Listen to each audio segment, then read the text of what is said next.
1. I was 8 years old when this happened. We used to live in a long house, and when I say long, it was very long, almost the size of a football field. This house belonged to the Ranas, a kind of royal family, a very powerful family from Nepal.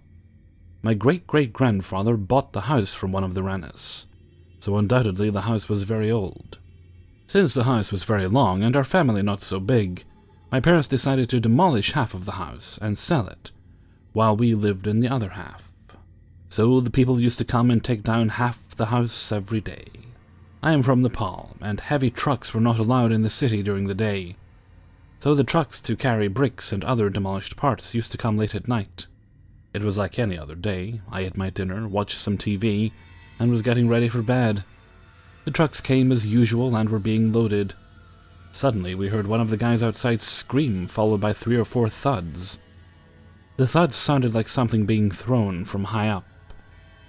After the thuds, the trucks started suddenly and sped out of the property. We didn't understand what was going on.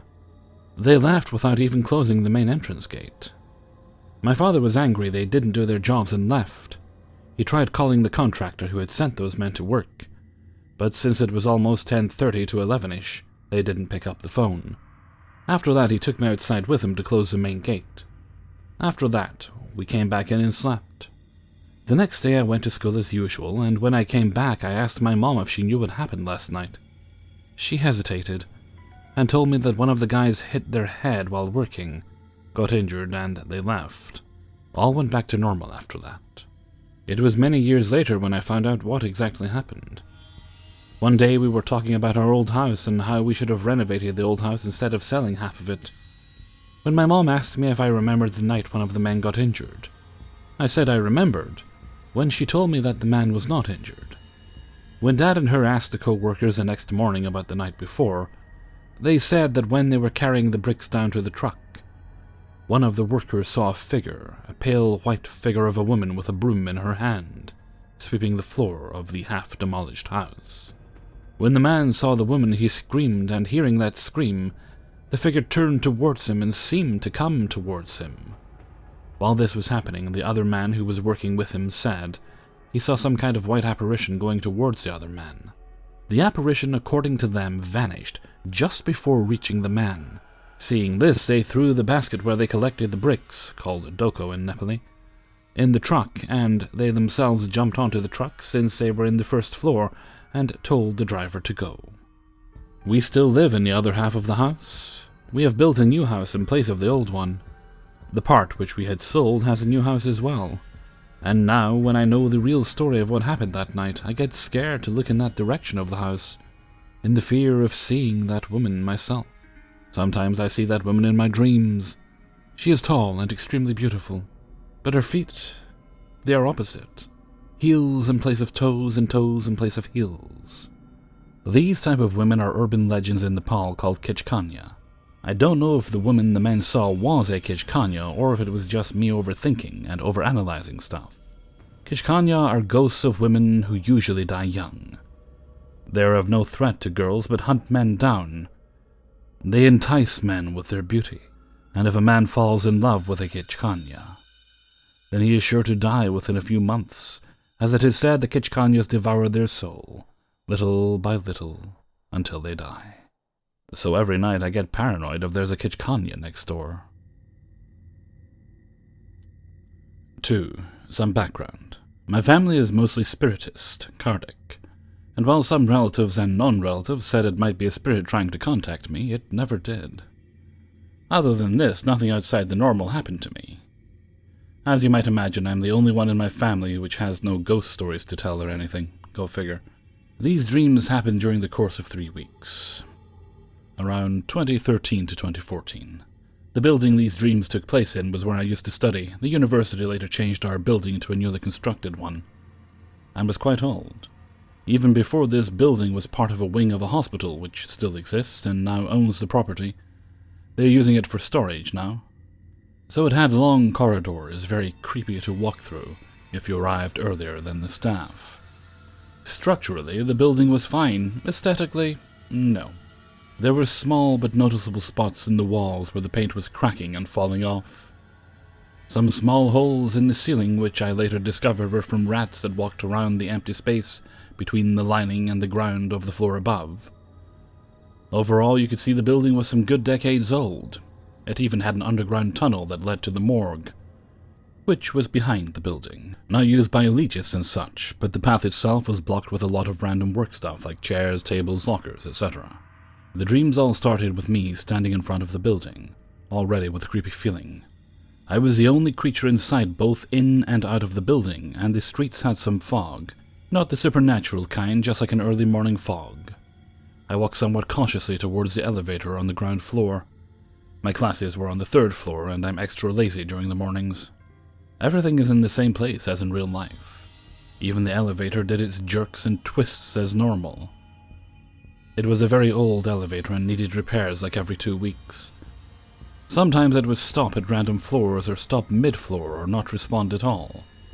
Later they changed it for a new one and it worked without issues. So I arrive at my floor and it was very different. The elevator doors opened and I was perpendicular to a very long corridor, and only the lights from inside the elevator illuminated the place. There was an ominous fog there as well, not very thick, but WTF, fog inside a building? All this observation has been done with only my head protruding from the elevator since I was feeling afraid. Then, as I looked to the left side of the corridor and looked back to the right side, there was a small blonde girl, around 7 or 8 years I'd guess, wearing a red dress. She was very similar to the little girl from Korn's album Follow the Leader. This was the first album I ever bought, so clear pneumatic traces there. The girl in my dreams had 2 small ponytails, like Bubbles' hair from Powerpuff Girls. As I saw this girl, I felt the urge to get out of there and quickly pressed the button to return to the ground floor. Then, as I walked out of the building, I woke up. All this happened pretty much the same way every time I would have this dream, again repeating in random days, 3 or 4 weeks. But the little girl stood closer after every dream, up to some point where I froze in fear as the girl walked slowly and expressionless towards me, stopping right in front of me and staring me dead in the eyes, just so I would wake up right then.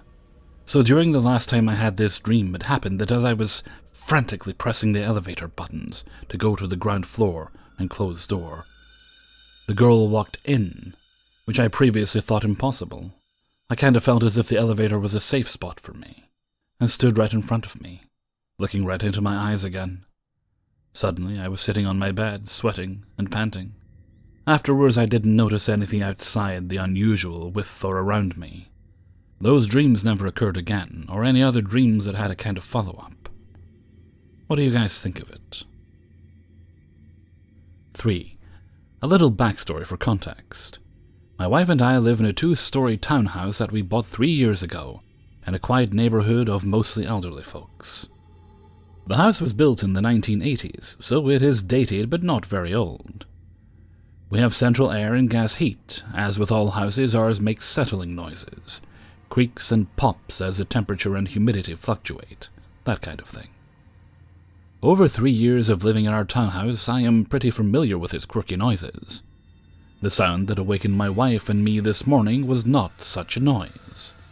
It is also important to note that we have experienced other odd occurrences previous to this one, which I will describe briefly below. For the past 8 to 10 months or so, I have half joked that we have a resident poltergeist, whom I fondly named Herb, short for Herbert. It is worth noting that neither of us smoke weed or use drugs. My wife thinks it's a funny joke, because of the Evan Breen Herbert vine. But I digress. However, she ultimately doesn't believe in the paranormal and is agnostic, bordering on atheist. She takes a much more scientific approach to the unexplainable. Prior to the incident this morning, we have seen some weird things over the years we have lived in our home. We have had objects and clothes go missing only to reappear in unexpected places at random. I have walked into a room to find my shoes carefully placed in the exact middle of the floor. Wife said she didn't move them. I have seen her computer boot up seemingly on its own from shutdown state. My wife, who has never sleepwalked before or since, had a bizarre sleep episode in which she destroyed my art studio and proceeded to sleep like a corpse on my craft table. And once, when my wife and I were arguing, I even witnessed a bottle of Fanta slide across our dresser without being touched. However, it's been a couple of months since anything has happened for us to suspect Herb. Anyway, about the incident this morning. My wife and I are preparing a big move from Virginia to New York for her new job animating at Vickers Visions Game Studio. So all our stuff is packed in boxes and our furniture in the dining room, and we are sleeping on our mattress in the living room. The upstairs is virtually empty except for a few knickknacks, as is basically every room on the first floor except for the laundry closet. My wife and I both awoke suddenly at about 4:45 a.m. to a huge crash or slamming noise somewhere on the first floor of the house, very nearby. My first thought was our cat had knocked something over, but then I see he stretched out against my wife like he's a little spoon. Weirdly, he was not startled by the loud crash, even though he is usually skittish to loud noises. My second thought was that one or more of our moving boxes had toppled, as they are stacked quite high against the dining room wall to save space. So my wife and I both jump out of bed, switch on the lights, and begin searching for the source of the disturbance. We scoured the entire house, every nook and cranny, and found nothing out of place. No obvious source of the crashing sound. So I decided to check out front and out back, thinking maybe one of our neighbors accidentally slammed their front door, or back door, or garbage can. But there isn't a single interior light on in any of the houses in our entire row. At this point, I am feeling pretty unnerved. I go into the empty kitchen to look in the cabinets, which are empty except for boxed and canned foods, to see if any one of the shelves gave out. They haven't. That's when I noticed the only clue I have been able to find.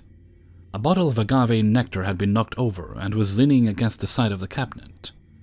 Now I know for a fact that it wasn't like that before because my mom had come for coffee the day before, and I had opened the cabinet in question and seen the agave nectar upright then. Upon seeing the bottle leaning in such a strange way, I wondered if the sound had been the cabinet door slamming. So I gently tested it. Sure enough, the sound was very similar, and I reasoned that if it was slammed hard it might produce the crash or bang that woke us. Shortly after discovering the cabinet, I remember that my dad called my wife the night before last to jokingly ask if we would be taking Herb with us to New York, to which she replied no. I reminded her of this and she scoffed. I have been awake since, wondering how the hell the cabinet could have opened and closed with such force, and whether we really do have a poltergeist, and whether we hurt his feelings in saying we're leaving him behind. 4. So for starters, I'm a huge fanatic of the paranormal and supernatural, as are my two younger sisters. We've never experienced anything super crazy, save for bumps in the night that we could easily debunk, though I did encounter a shadow person several years ago. But this takes the cake, even though I'm still not sure what it was we saw that night. For a little background, my family is a bit scattered. I live in Nebraska, while my two half-sisters live with my stepmom, though I'm not sure what she'd be considered now, since her and my father are divorced, in Washington. And my dad lives with his new wife and my stepsister in a small town outside of Dallas, Texas. As you can imagine, it's a little hard trying to see everyone within a year. However, my sisters were visiting my dad over the summer, and I was able to get a little over a week off from work to see my family. Since we'd all be down there, and since my sisters and I love creepy stuff, we decided to check out one of the biggest urban legends in Texas, Goatman Bridge. Now, it was difficult convincing my dad to let us go. He's super religious and very against haunted things, demons attempting to contact ghosts, etc. He also was not a fan of how far away the alleged haunted bridge was, and didn't necessarily want us to go. So I did what any reasonable 21-year-old would do. I told him we were going out to eat, after a fun-filled day of Six Flags, then drove my sisters out to the little town of Denton, and to the old Alton Bridge where the supposed Goatman was. For me and my sisters, getting to the bridge was a little tricky. My GPS wasn't updating fast enough, so we wound up missing the turn, and had to do a massive loop on the country road to get back to the pathway for old Alton Bridge, since the bridge is closed to vehicles. There was a soccer game going on in the field about a mile or two away from the turnoff for the gravel road to the bridge. But other than that, everything else was shut down for the night, and not many cars traveled the roads. When we finally managed to make the turn down the gravel hill and park, we ran into a group of adults who told us there was no goatman that night, to be safe, and to check out the creepy path off to the left. My sisters and I thanked the group, and ducked under the metal fence as the group left in their pickup truck. It was about 10:30 or so at night, and the forest was eerily still, though we could hear the cicadas chirping. We all felt some sort of heavy weight pressing down on us, and it was like we were being watched as we pressed further into the woods. The flashlight of our phones were dull against the thick shrubbery of the forest, and I almost expected something to be lurking in the shadows, though I kept assuring myself I was psyching myself out. We made it to the start of the bridge, and I got to admit I was pretty spooked. It was so dark you could barely see the end of the bridge, and the feeling of being watched felt stronger. I brushed it off once again as my own paranoia, and me and my sisters continued to walk down the bridge, commenting about how cool and creepy it was, and reading the writing and satanic symbols scrawled onto the bridge. As we were walking and I flashed my light to the end of the bridge, I could have sworn I saw a black mass standing at the end, but when I looked again it was gone. I also heard something moving around in the woods from where we came, and from the creek down below, but neither me nor my sisters saw anyone else. However, this is where things started to get a little strange. My sister Cadence was by herself over where I thought I saw the shadow, and she told me she saw what looked like an eye watching her from underneath the bridge. My other sister Kayla felt physically sick and thought she heard a voice, but she couldn't really make it out. I decided it was time to leave the bridge and maybe check out the pathway the group was telling us about. And as we were walking towards the path, both my flashlight and my sister's flashlight went out. I got a little freaked out but told myself it was fine and turned the phone's flashlight back on, while my sister struggled to turn hers on. And as we neared the path, that's when I saw it. Standing by the entrance of the forest about 20 or so feet away was a tall, thin, black, shadowy mass. It looked slightly transparent, but was also somehow solid and looked like it was almost flickering or wavering. It's very hard to explain. It looked like it had long, sharp claws, and looked like it was holding something in its hand, but I couldn't see what it was. Its eyes were hardly visible, but I felt it watching us. The presence felt evil. Now, I didn't move at first.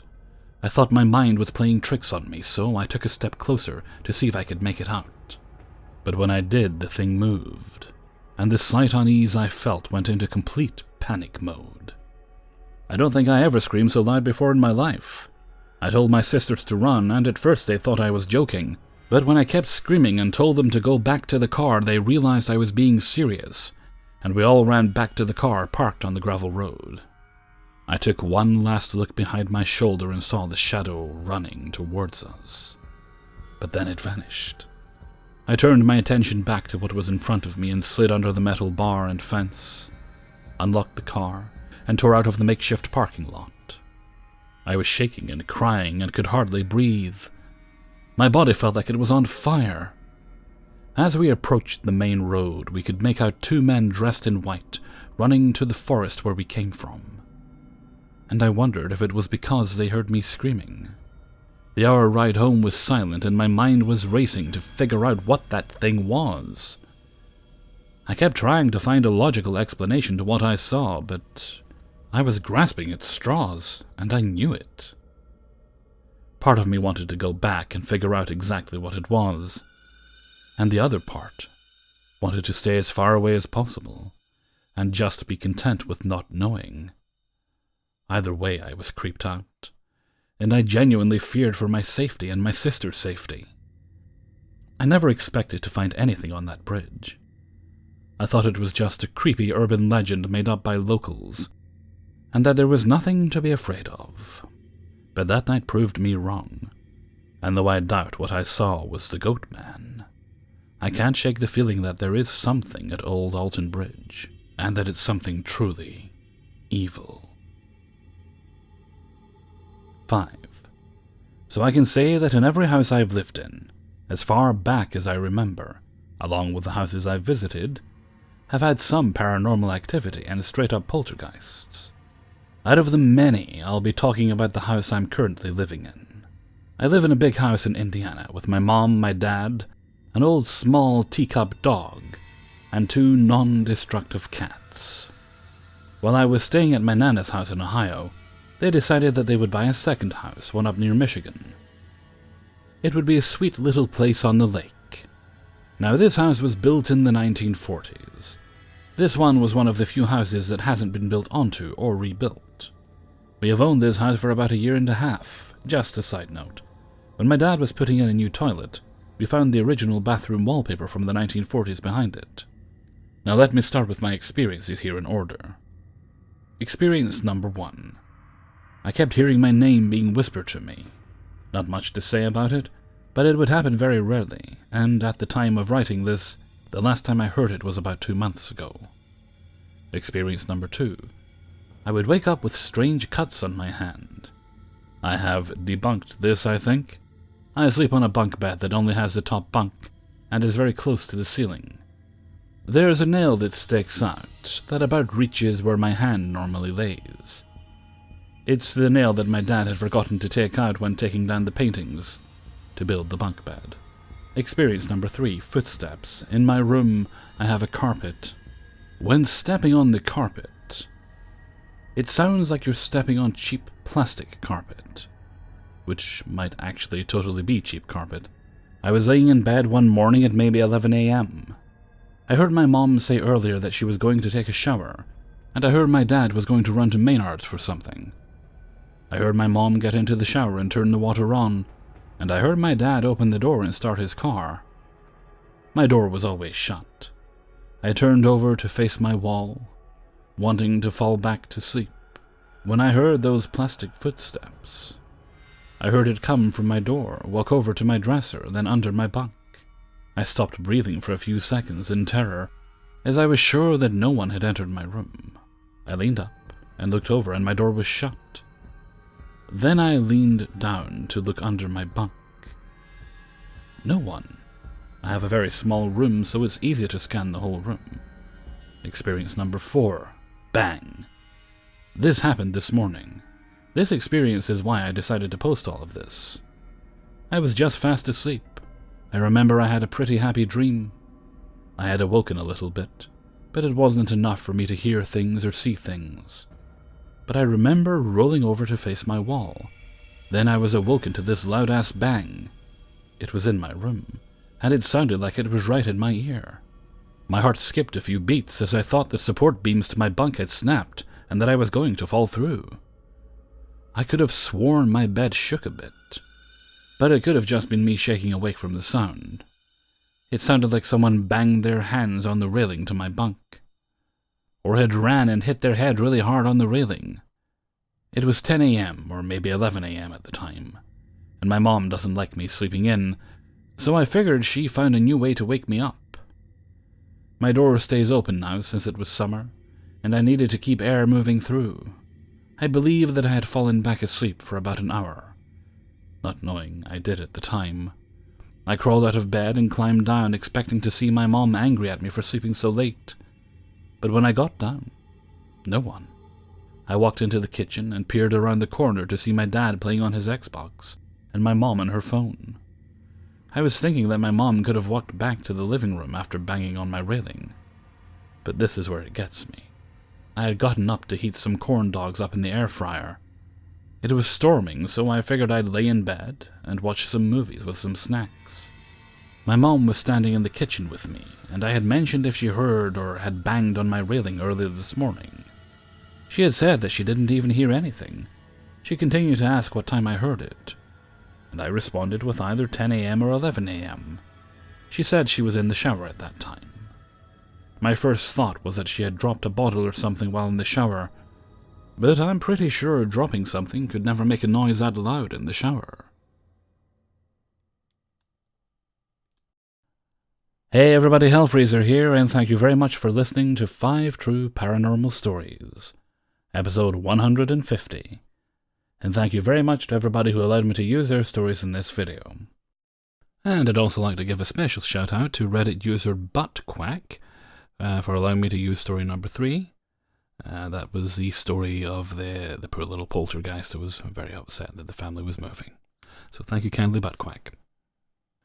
I'm considering, I'm not going to be getting rid of the paranormal stories, but I might start doing some themed videos, focusing on skinwalkers, sleep paralysis, which isn't really supernatural, but I'll maybe find the stories that have a slightly more supernatural bent to it. And you get the idea, you know the type of thing I'm talking about. So we might occasionally pop one of them in the weeks where I'm maybe not feeling like doing one of the regular paranormal videos. Might help reinvigorate the series as well. It's been going for quite a while now. Interest does eventually drop off. So, no panicking, not going anywhere, not stopping doing it. I'm not even stopping doing it on a weekly basis. It's just that I might get the occasional week where I have a specifically themed video. Okay, and with that I'm going to head off for now. So until next time, thank you very much for listening, and take very good care of yourself.